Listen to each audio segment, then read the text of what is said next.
Alors pourquoi rejoindre le réseau Guy-Hockey? Ça s'adresse à plusieurs personnes, déjà des agents immobiliers indépendants qui font déjà ce métier-là, donc ils ont déjà fait le choix du métier de l'immobilier, ou alors à des cadres en reconversion qui doivent d'abord faire le choix d'un métier avant de rejoindre une marque. Pourquoi Guy-Hockey? C'est pas trop dans ma nature, ni dans la nature de la marque, que d'essayer de convaincre à tout prix de nous rejoindre. Il faut vraiment trouver une compatibilité à un métier d'abord, et ensuite à une marque. Une marque, elle est faite de valeurs, elle est faite de projets, et on doit pouvoir trouver sa pleine compatibilité. C'est souvent des rencontres de personnes.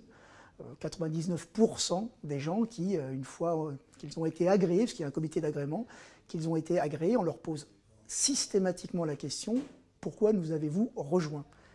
Et pour 99% des cas, ils nous disent: c'est la personne que j'ai eu en face de moi qui m'a convaincu, bien au-delà des critères de marque ou des valeurs de marque.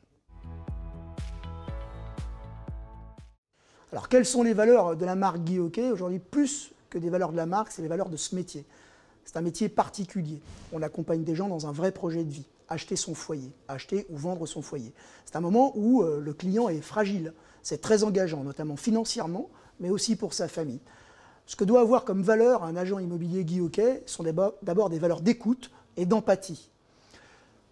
Plus concrètement, comment ça se traduit dans le réseau Guy-Hockey? Dans toutes nos formations, nous mettons plus en avant le savoir-être que le savoir-faire. Même si le savoir-faire est déjà fort de 25 années d'expérience, nous mettons en avant aujourd'hui plus le savoir-être chez nos collaborateurs dans nos formations.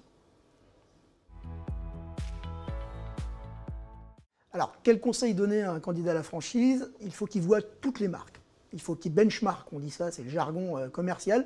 On va dire qu'il faut qu'il regarde toutes les marques et qu'il cherche une pleine compatibilité au projet, aux hommes qui composent au moins la direction du réseau, qui rencontrent régulièrement des agents immobiliers, aujourd'hui qui sont déjà sous enseigne, depuis longtemps, et récemment intégrés.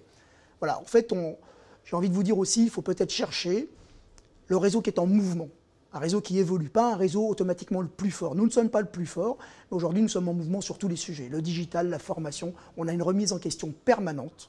Donc voilà, c'est peut-être ça qu'il faut conseiller à un candidat à la franchise.